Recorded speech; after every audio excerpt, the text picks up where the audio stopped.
ఏమిటి ఏం చేస్తున్నావు?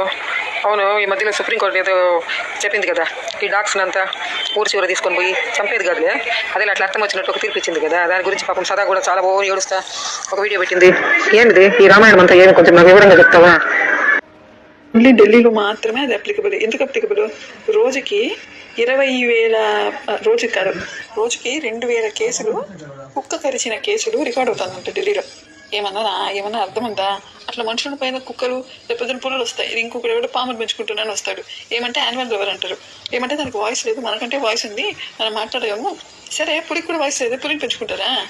ఏమన్నా అర్థం ఉందా? మనిషి ఎకో సిస్టమ్ అని చూసుకుంటే ఫస్ట్ మనిషి తర్వాత యానిమల్స్ తర్వాత క్రిమి కీటకాలు. వీళ్ళకి తెలివి ఉందా లేదా అంటే మనుషులకి ఏమైపోయినా పర్వాలేదు, కానీ యానిమల్స్కి ఏమవ్వకూడదా? సరే, వీళ్ళలో ఎంతమంది వెజిటేరియన్స్ ఉన్నారు? ఎంతమంది 100% వెజిటేరియన్స్ ఉన్నారు? ఒక్కసారి వాళ్ళు తెగ కమెంట్లు పెట్టేసి మానవతా దృక్పథం అని చెప్తున్నారు కదా, ఎంతమంది ఉన్నారు వాళ్ళలో? అన్నారు పెట్టుకున్న వాళ్ళని. తినేదంతా అన్ని యానిమల్స్ని తింటారు, వీరింటి కుక్కని కూడా తినేస్తారేమో తినేవాళ్ళు.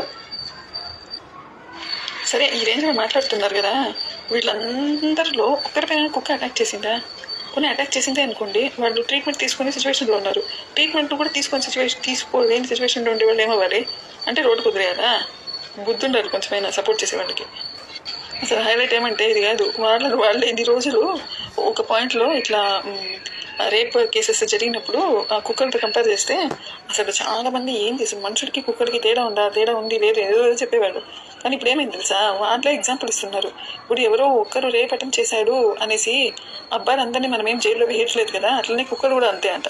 సో వాళ్ళే కంపేర్ చేస్తున్నారు. ఇది కదా హైలైట్ అంటే, మనిషి కాదు, మ్యాన్ డాగ్ సేమ్ అని చెప్పి, ఇది హైలైట్.